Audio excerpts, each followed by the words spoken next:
Continue বলতে এটা প্রায় সময় চুরি হইতেছে।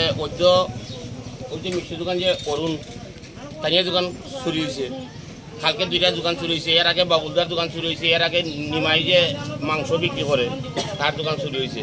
আমরা পুলিশের কাছে আমরা আবেদন রাখতে চাই, আমরা এখানেও পুলিশ পাড়া দেওয়ার লাগিয়া এবং আমরা বাজারে যে সিসি ক্যামেরা আছে প্রশাসন থেকে সিসি ক্যামেরা ড্যামেজ, আমরা চাই যে সিসি ক্যামেরা দেওয়ার লাগিয়া এটা প্রশাসনের কাছে মানে আমাদের বাজার কমিটি থেকে আমাদের আবেদন।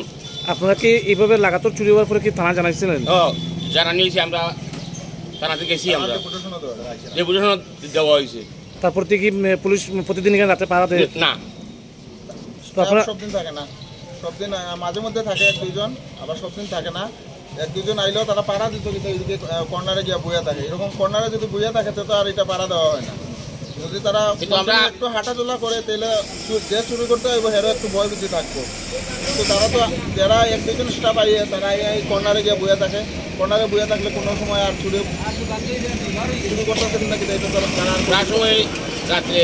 তাছাড়া আরও আছে রাত্রে বেশ কিছু বাইরের লোকজন হয় এখানে আইয়া আসার সময়। তো আপনারা এখন কি চাইতেছেন? আমরা প্রশাসনে যাতে পাহারা দিক এবং যেসব চুরি যে হয়েছে এটা সুষ্ঠু তদন্ত করুক, যাতে নেক্সট আর কোনো মানে চুরি হওয়ার থেকে যাতে আমরা রক্ষা পাই। আর সিসি ক্যামেরা যেগুলি আছে এগুলি যাতে ওকে থাকলে আমরা মানে অনেক ধরনের চুরির ক্ষেত্রে তারাও মানে পুলিশ প্রশাসনে দেখতে পারবো, দেখলে তারাও আইডেন্টিফিকেশন করতে পারবো।